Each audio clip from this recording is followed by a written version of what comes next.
Hi అండి, అందరూ ఎలా ఉన్నారు? బాగున్నారా? నా పేరు ధన అండి. నేను చాలా బాగున్నాను. ఈరోజు అయితే మనకి రోడ్డు సైడ్ దొరికే అరటికాయ బజ్జీ ఎలా ఉంటుందో అలాగా చేస్తున్నానండి. టేస్ట్ అయితే చాలా బాగుంటుంది.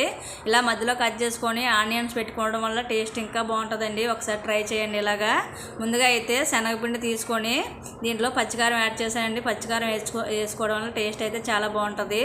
దీంట్లో చిటికుడు సోడా గుండా, అదే వంట సోడా, అలాగే టేస్ట్కి సరిపడా సాల్ట్ కూడా వేసుకొని ఇలాగా వాటర్ వేసుకొని ఇలా కలిపేసుకోవాలండి. ఇలా కలుపుకున్న తర్వాత చూసారు ఇలాగంటే సరిపోతుంది. మరి ఎక్కువ వాటర్ వేసుకునే అవసరం లేదు. ఇలా కొంచెం చిక్కగా ఉంటేనే బాగుంటుంది.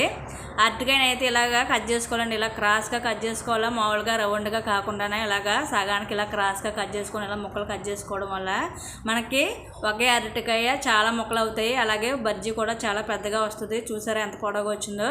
ఇలా మనం ఎప్పుడు అరటికాయ బజ్జీ చేసుకున్నా సరే ఇలా క్రాస్గానే కట్ చేసుకోవాలండి. ఇలా రౌండ్గా కట్ చేసుకోకుండా ఇలా క్రాస్గా కట్ చేసుకోవడం వల్ల మనకి ఎక్కువ ముక్కలు వస్తాయి. అలాగే బజ్జీ కూడా చాలా పొడవుగా వస్తుంది. చూడండి ఎన్ని వచ్చాయి నాకైతేనే. ఆయిల్ హీట్ ఎక్కిన తర్వాత మనం కట్ చేసి పెట్టుకున్న ఈ అరటికాయ ముక్కల్ని ఇలాగా పిండిలో ముంచుకొని వేసుకోవడమే.